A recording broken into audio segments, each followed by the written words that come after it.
Yes, hello everybody. Welcome. How you doing today? I hope you are all doing all right. I hope you're all doing well on this, what is it, Wednesday, my dude? After a short turnaround and a tough game yesterday, not gonna lie. Followed by, of course, we have a 12th um we have a 12th. We have a 12th? 12th?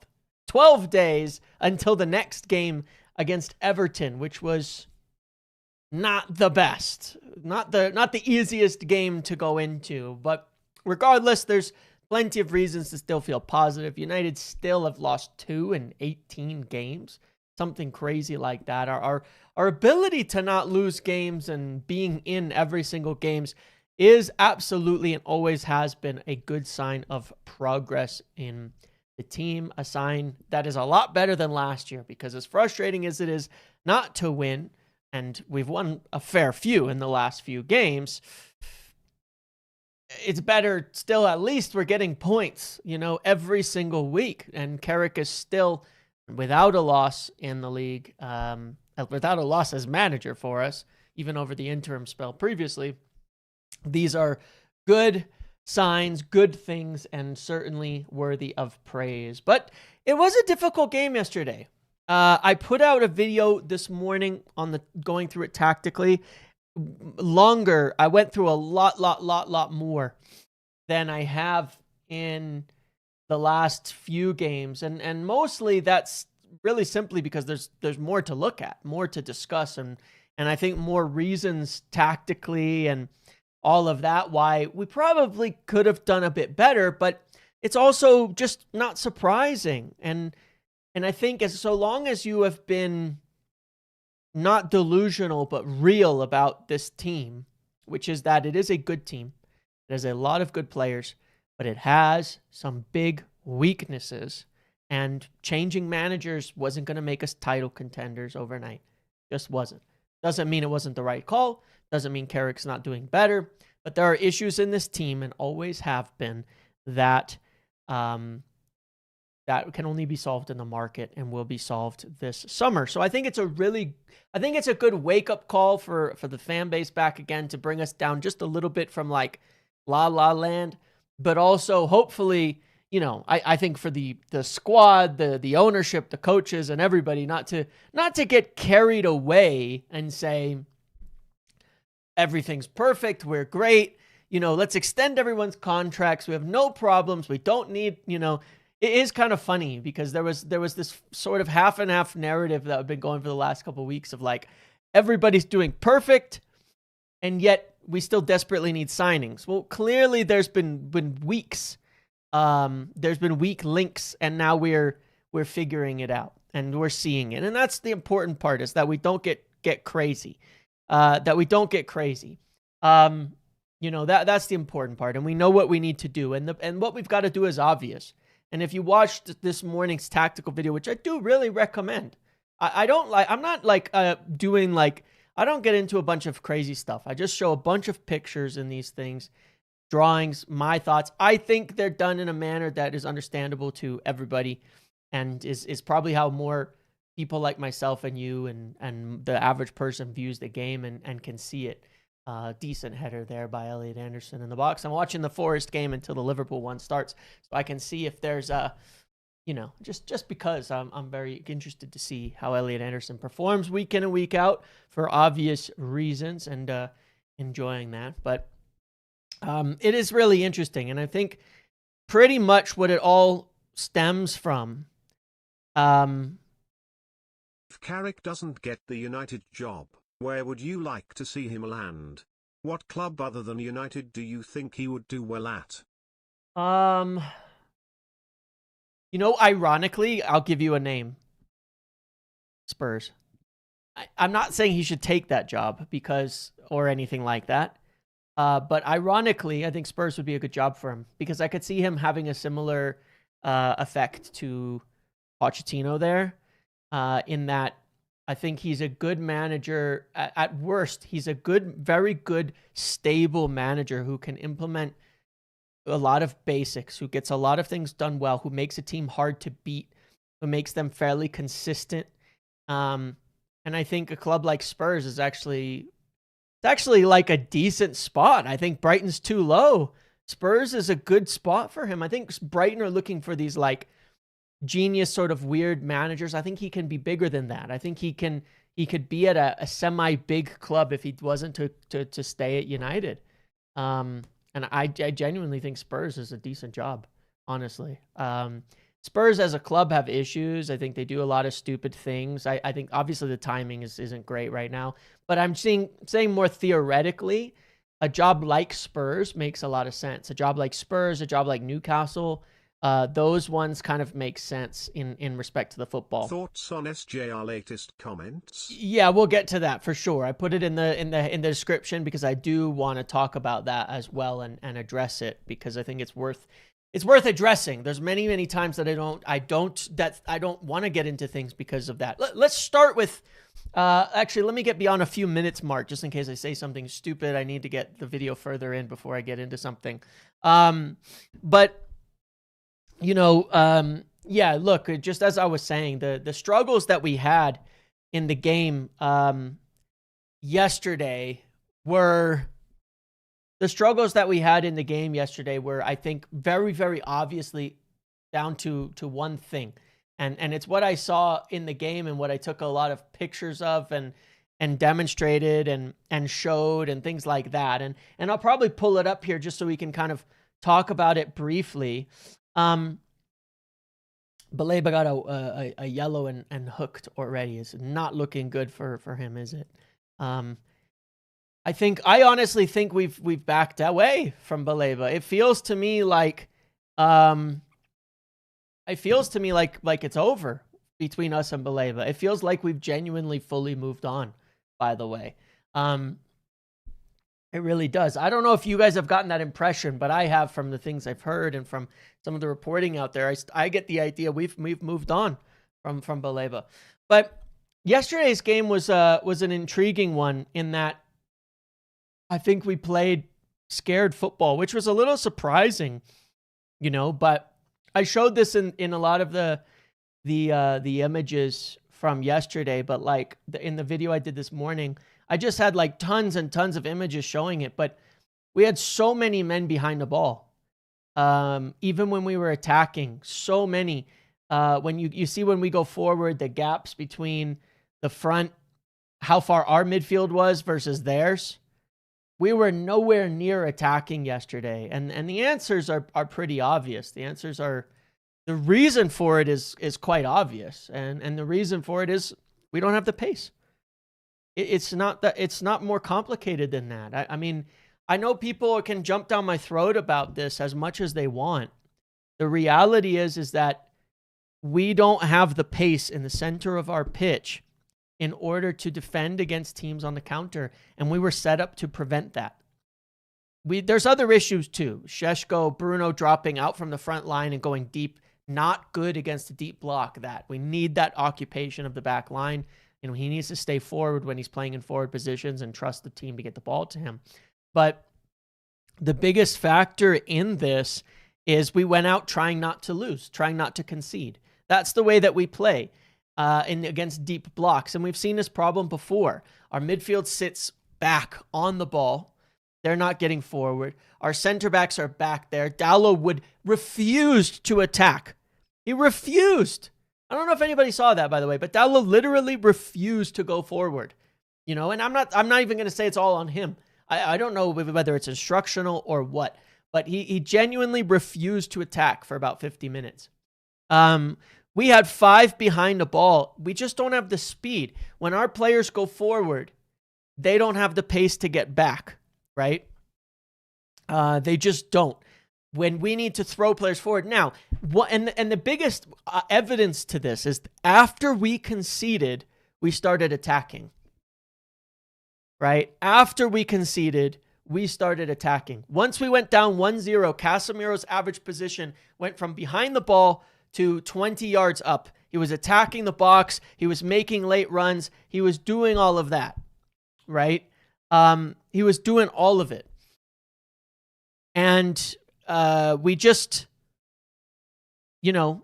it's just, We weren't willing to commit players forward, and we were playing against a deep block of 5-4-1 for most of the game, and we were scared of the counter. We're scared of the pace. But think about the deep blocks we've played this season. Forest, it looked the same. Especially we were okay in that game, but we were getting shut, and we were not really committing a lot of players forward. Wolves, the second one, obviously. Everton at home, West Ham at home. Same games. We've seen it over and over and over and over and over. And all I'm saying in this is that it's really, really easy. I watched the game, and I watched it back, and I watched it back, and I watched the players, and I'm looking at the forwards and going, everyone's screaming at Mbeumo about Mbeumo played like shit, and everybody's screaming at Ahmad, and we played like shit, and they played like shit, and screaming at Bruno and screaming at Cunha and all that. And I get it. But when you watch those players, every run they make is into 3 giant West Ham players, and they're big. West Ham's a big team, and they were committed to defending. Big team. And they're grabbing them and pulling them and yanking them and doing all that and doing everything, right? They're doing all that. And every time they face up, they're 1 against 2, 1 against 3, 1 against 4, because we didn't commit numbers forward into the attack. And it's hard to look at forwards and say, oh, they screwed it, 1 against 3. What you're asking them to do in that position is play from a disadvantaged position and win. And essentially what we were saying is that we're going to go 4 against 8 on you, and you're going to go 2 against 4 on us. And whoever makes a mistake first concedes. And we made the first mistake. We conceded first. We made the first mistake. Then we committed players forward. Then we started attacking. Then Casemiro starts making runs into the box. Then we start putting players around them and stretching the defense. It's a deep block. We had to commit, and we didn't. We didn't commit until too late. And we didn't commit to getting the subs on until late, and by the time we did, we had time to score 1 goal, and that was pretty much it. Big shout out, though. Got to give a huge shout out to Lenny Yoro. But what Lenny Yoro did and had to do is a perfect demonstration of the problem. Because he comes on, he's in that situation, we start attacking, and then suddenly you need that fast center back running down counters, saving us from conceding, saving us from losing, saving us from going down 2-0, right? And he's the only one who's going to do it, and we just, because that was the great part about it. And you have to give huge credit to Lenny Yoro in this game. And I think it's good demonstration of what we want to do and what we need in terms of pace and how it makes a difference, right? And look, you have to understand something. Fulham, Tottenham were down to 10 men. You can't play a deep block with 10 men, and they're not good at a deep block. They are actually a high possession team. Fulham are a high possession team, not a deep block. Neither are Arsenal or City. There was always spaces in behind. Okay. Against Tottenham, we also got the first goal off a set piece, and then the game has to open up a little bit. And we didn't do shit for about 60 minutes against their block after that. And then it opened up when we get a second goal. And that's why some of us were wary that our performances were dipping a little bit as we were facing slightly more defensive teams and things like that. But take a look at this situation and you'll see exactly what I mean. This is the counter that Lenny stops. We've committed all these players forward, right? Here's our midfielder right here. Casemiro, Kabi. Here's Mbeumo. Here's Shaw. Here's Lissandro. Here's Ahmad. And then look who gets back. Look who ends up back. Mbeumo. Runs down Adama Traore, Ahmad, Shaw, and Lenny, right? Our midfield and center back aren't even in sight. They're not going to stop counters. Lissandro's not going to stop counters. He doesn't have, it's fine if he does, fine if he doesn't, but I'm not expecting him to. Oh my God, Forrest just bottled an easy goal. Holy shit. I'm not expecting them to stop counters because they can't. So it's our players with pace, but that's all our wide players had to run back and defend in the 90th minute because we're not getting that from anywhere else. And look, we didn't, you can say that we should have created with more players, but look at the difference at the end of the game. Look at how many players we have forward here. 1, 2, 3, 4, 5, 6, 7 players up there. Look at how many forward players we have in these situations. 3, 2, 3, 2, 3. We barely attacked for the first 50 minutes of this game. It was really, really poor. We just didn't do it. We did not commit players forward into the attack.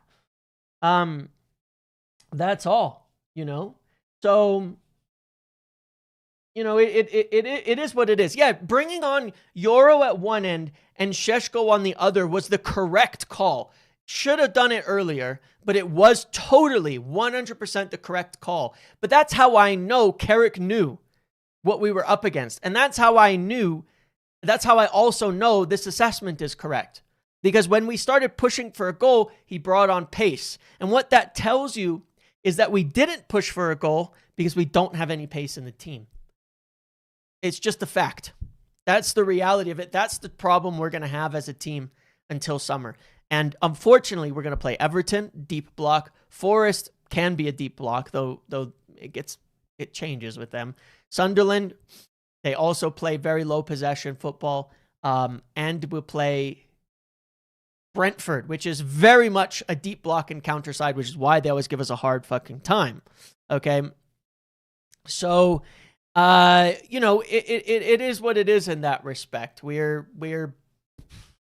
got, you know, we just don't have the pace. We don't have the space. We don't have the ability to stop counterattacks and press forward. I personally think we have to go for it though.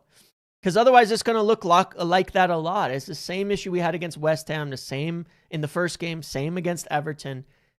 We don't commit to attacking when we play deep blocks because we are scared of the counters. That's it.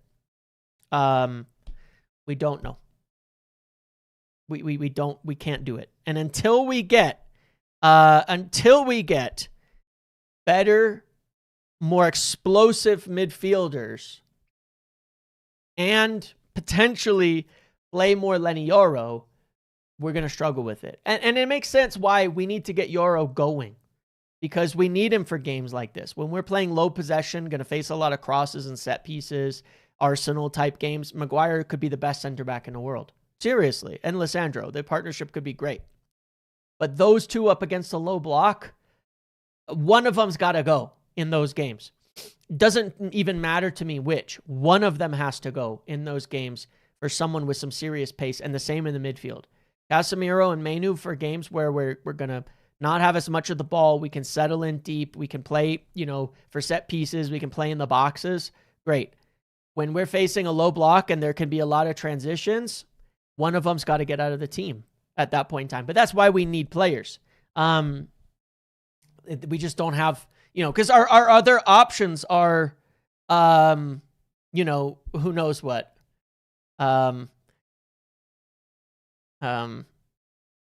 other options are, you know, who knows what. You know what I mean? It is what it is in that respect. We in the midfield, it's like, all right, well then your other option is to put on like Ugarte or something. I don't think a lot of people would be for that either. I'm not saying that's the right idea. It's just, it's a problem we'll solve in the market. It's a problem we'll solve later. So that's it on that game. Now, let me address Sir Jim's comments before I move on to talking about the manager today. But I do recommend you watch the video from earlier because you'll see exactly what I'm talking about. We really didn't commit to going forward for the first 50 minutes. And we did after that. And that's when we started creating a lot more chances. So basically, Sir Jim's comments, obviously there's two different things. And I got to tell you guys something. I got to say something really that I found really funny. All right. I don't know why I found this really funny, but I saw there was somebody did a video from on another channel. They were doing a live or a video, and they had, you know, something about, you know, Sir Jim's comments, right? And it was like, he said what or whatever, you know what I mean? And then I was like, all right, they're going to talk about the thing he said, which we'll get to in a second here. And then 20 minutes later, I see on the feed, and it's all railing against him saying that United have made any progress. And I don't know if any of you are old enough. Some of you certainly are, or how many of you are old enough, but obviously are familiar with, because any of you who are like my age or around there, who are familiar with the Norm Macdonald thing, where he gets in a car with Jerry Seinfeld, I want to say it is, and he's like, and he makes a joke about Bill Cosby, about like not the other thing but the hypocrisy, right? And it's one of the funniest things I've ever heard about a very dark subject, obviously. But it reminded me of that because it's like, wait. Those are the comments you're pissed off about? Those are the comments you're pissed off about? You're pissed off about him saying that United are doing better? You're pissed off about the comments about saying that some of the decisions are paying off? That's what you're pissed off about? Yeah, comedians in cars, exactly. And it was one of the funniest things ever.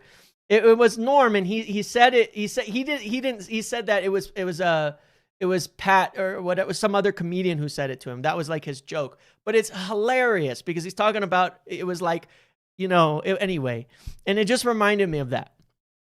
But in all seriousness, the comments that Sir Jim makes, obviously, with regards to, immigrants, the political stuff, all of that, I have absolutely I've genuinely I don't get into politics on this. I don't endorse any of these people's types of political affiliations, decisions, things like that. The reality is, as I've said many times on this channel, if you've been here, despite how some might present it, I don't think you should ever be sitting there lauding it up on billionaires and people like that in any capacity as your heroes or this or that or whatever, because as individuals, I don't believe there's any sort of good ones out there.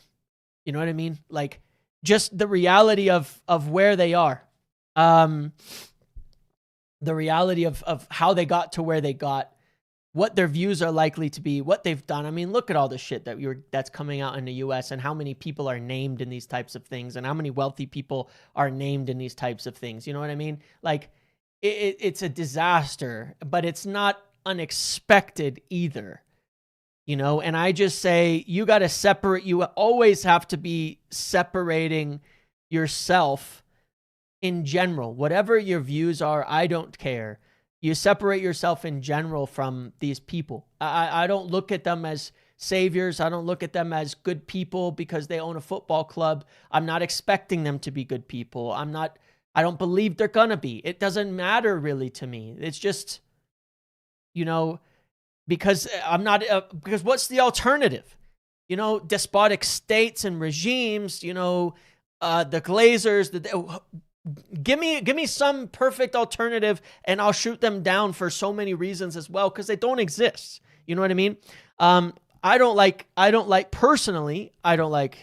the comments that he's made. Personally, they bother me. Personally, I just wish he'd be quiet and recognize that, he's the owner of a club that is largely a working class club, largely a club that is full of supporters and people worldwide who would identify very well with some of the people he's talking about. I mean, I'm a white bread, boring-ish American. Also, my dad's an immigrant. So like, it's everybody, you know what I mean? Like, come on. That's the world we live in, and I don't agree with those types of comments and things like that, because what value do they add? And I just wish he'd, on that respect, I just think it causes trouble. Whether you agree with it, disagree with it, I don't really care. I just think it causes trouble and it's pointless. It doesn't really make me mad because I expect it. I expect it. I don't expect these guys to be good people or agree or be aligned with my moral compass or something like that.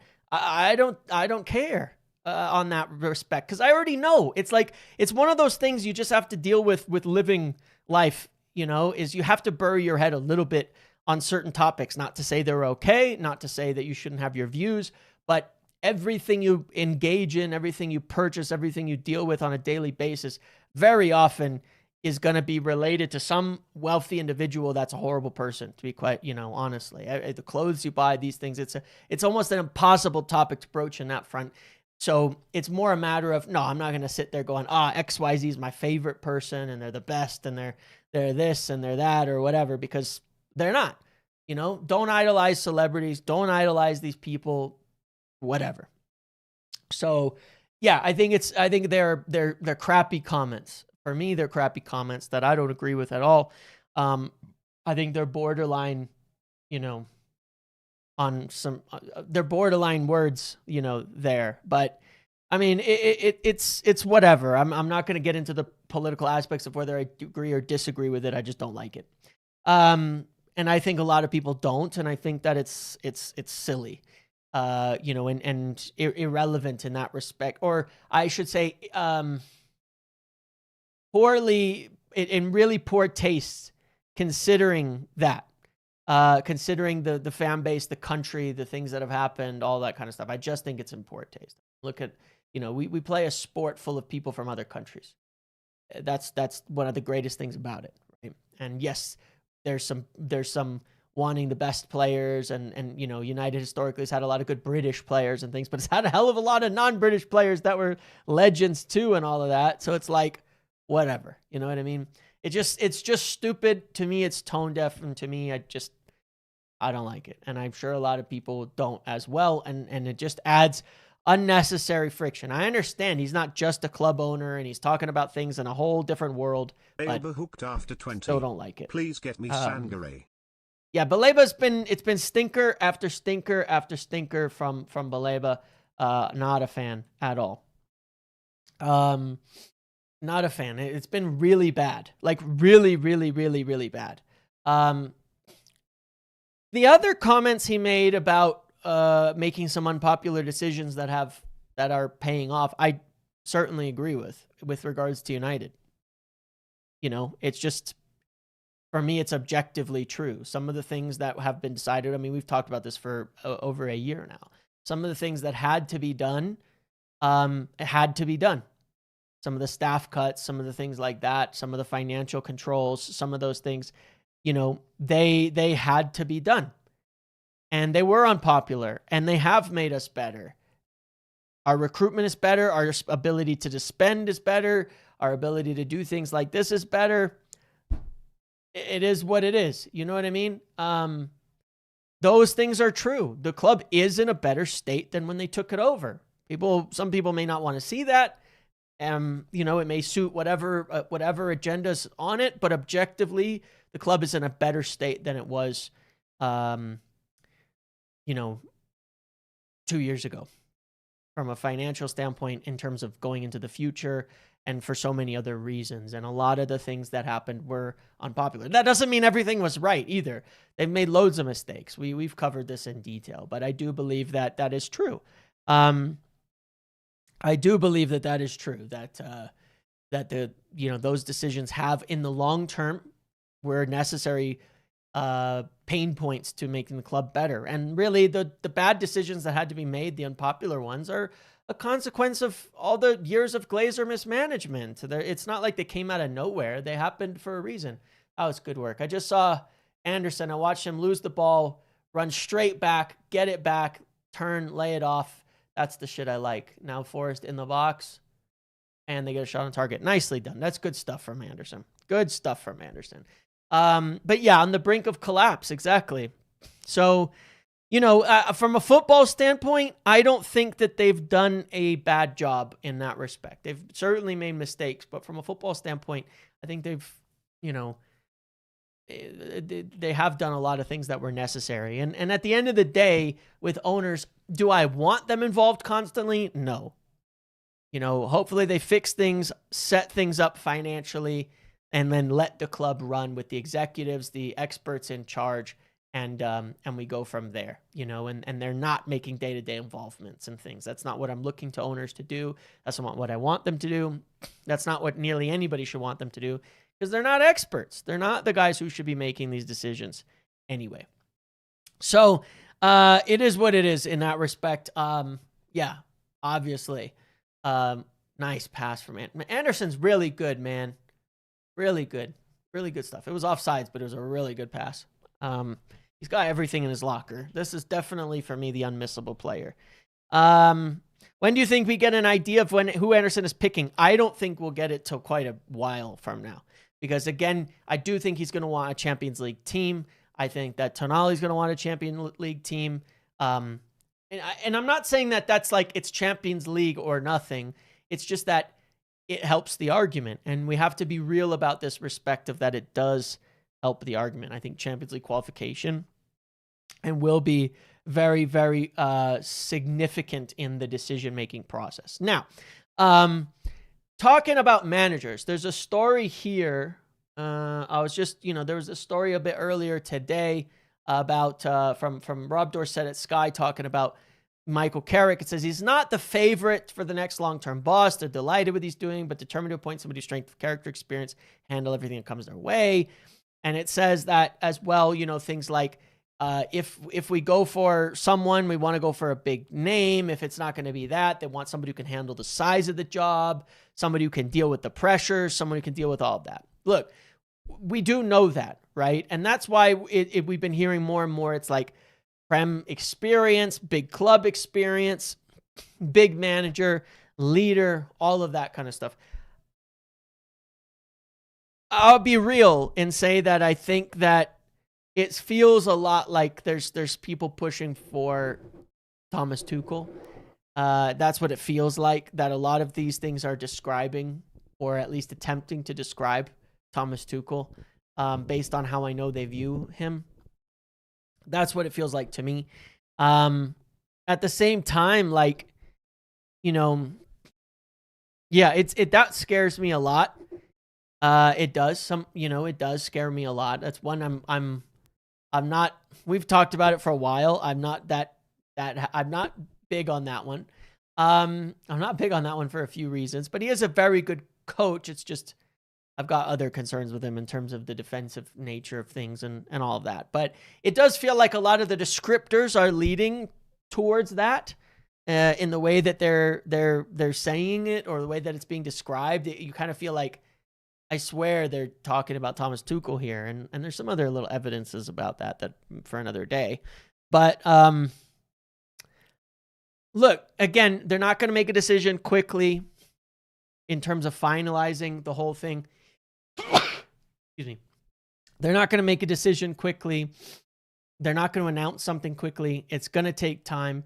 We want to focus on the rest of the season. We want to focus on getting that Champions League qualification. We want to focus on securing everything we need to secure in order to get where we need to get.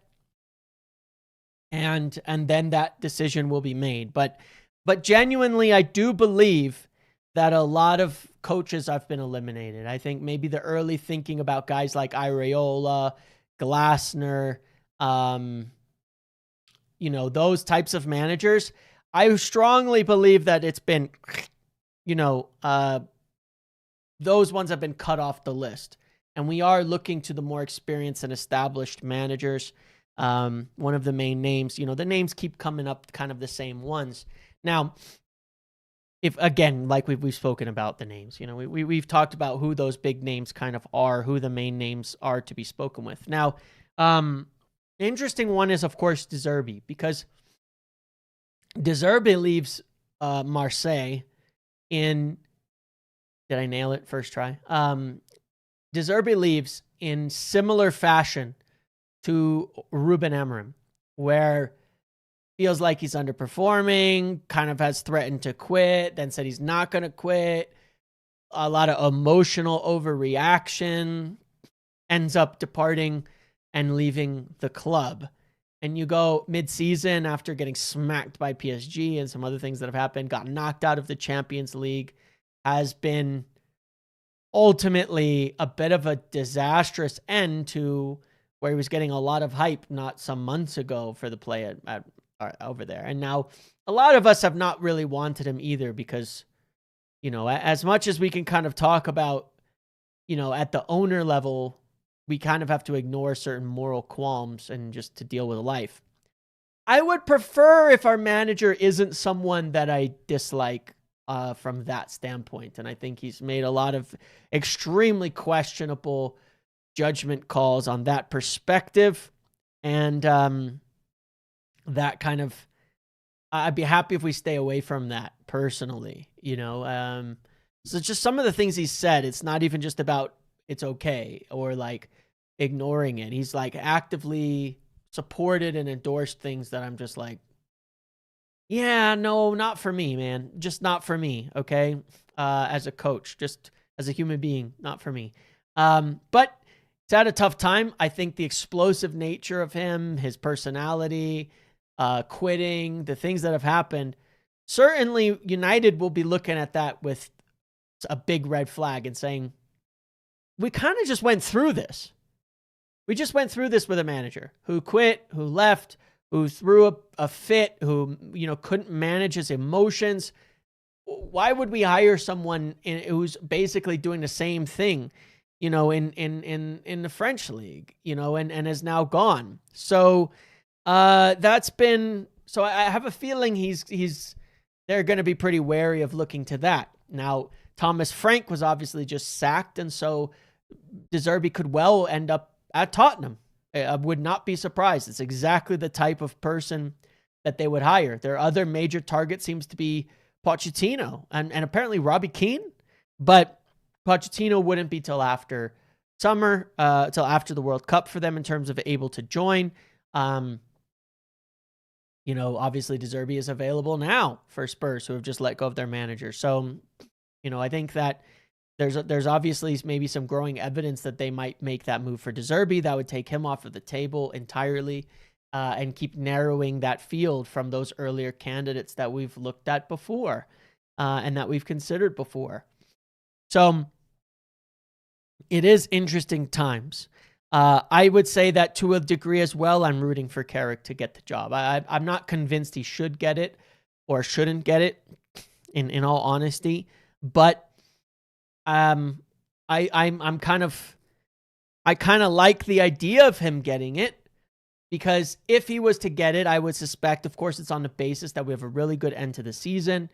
He'd be in the doors already. So when we're pushing recruitment in April and early May to line up deals before the World Cup, we've got a manager in tow, and it makes it a lot easier to recruit, makes it a lot easier to get people from a team perspective, from a squad perspective, from an overall perspective.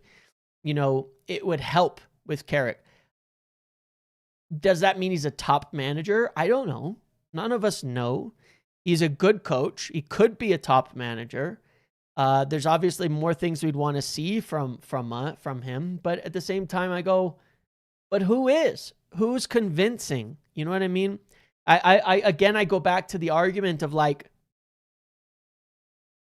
because our priority, our primary goal here is that we need to finish rebuilding the squad, wouldn't it not just be all right to just keep Carrick from that perspective? Even if he's not absolutely tops, if he can help us have a really good season next year, I don't know, man. I just don't know. I'm confused. I'm personally confused. I'm personally, going back and forth every single day about it. But we could win the league next year. I genuinely think that. We could have the squad that could compete for the league next year. Does that mean I think we will win the league next year? No, I think that the time, the togetherness, the newness of things will catch up to us and we'll drop too many points here and there. But we could have we need to be in that conversation of we were actually around it. I'm very conflicted. And I think about that and go, well, then maybe we should just go for him. The guy that we think could actually win the league with us. But that's the temptation. That's the temptation to go forward. That's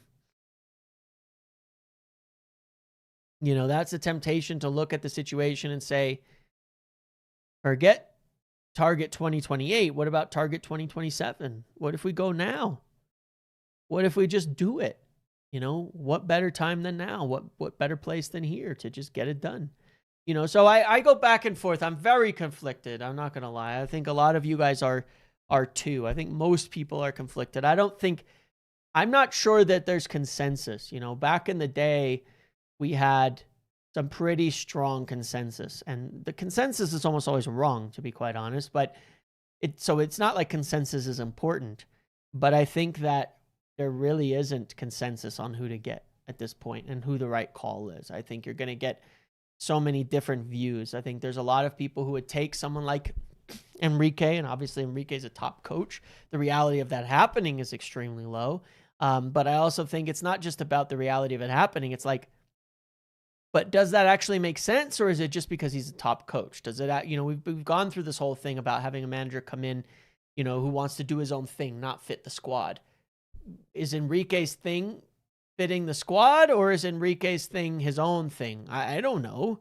You know, that's a question we need to ask, you know, because we're building the squad in a certain image.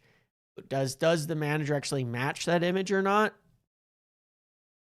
That's a question that we shouldn't just ignore. So, yeah, I guess we will see moving forward on that front what happens. But look, I think the take the reports casually.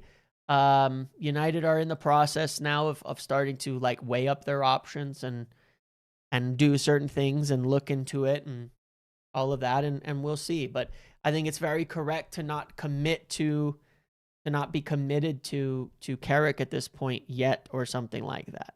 And we just have to take it game by game on that front as well. And like we've discussed before, put his ring in the hat with others. But what I do agree with that I didn't used to is we do need a big personality for this club who has the experience to deal with it, who has experience to deal with the pressure. I didn't think it was as necessary before, and I thought you could get away with just a coach.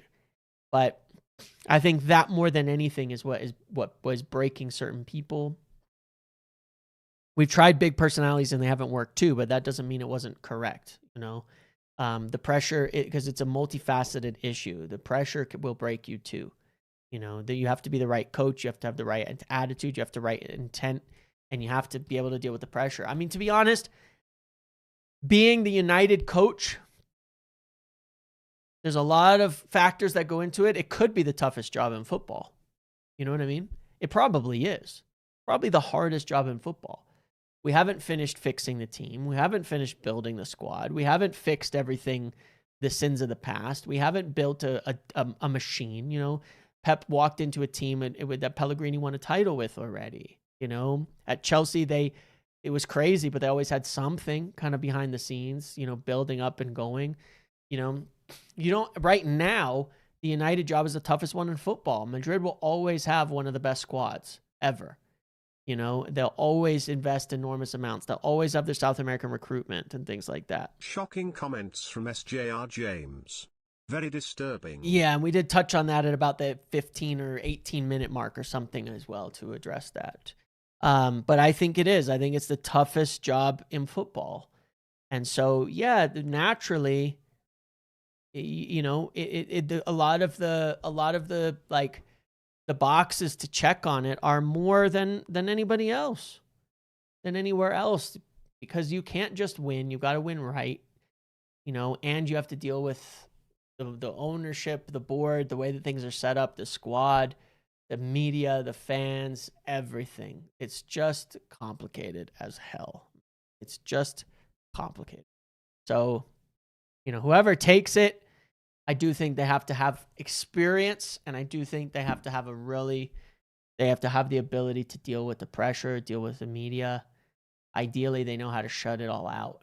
That would be the best thing, of course. So, but yeah, otherwise, I've got stuff I want to do. I'll be doing over the break. I told you guys, the members, I promised you a video that should be coming tomorrow.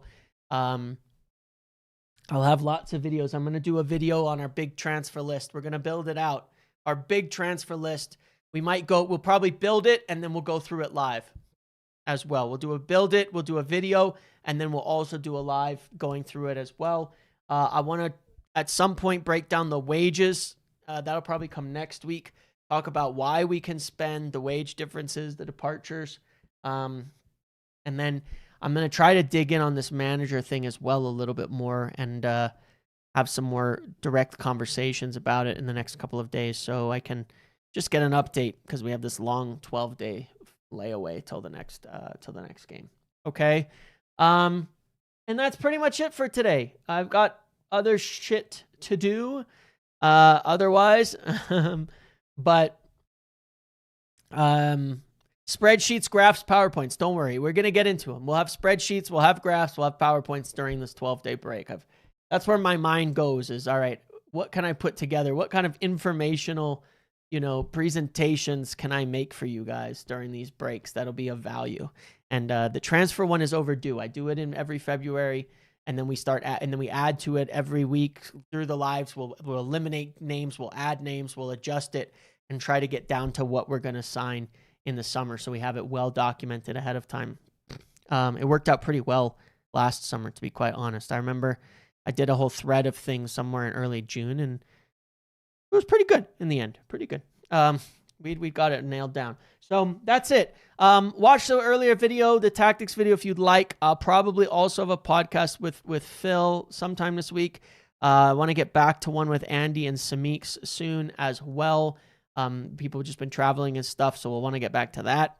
And otherwise, we'll do the normal lives and things like that. All right. Thank you guys very much for watching today. Enjoy the rest of the game. Let's watch this Sunderland-Liverpool game. Hope that Liverpool can struggle as well. And I don't think Sunderland have lost at the Stadium of Light as of yet. So that's good, hopefully. And we can keep that gap over this long break. Okay? Smash a like on the video. Check the one out from earlier. Thank you so much for everything. And I will catch you all in the next one. Goodbye.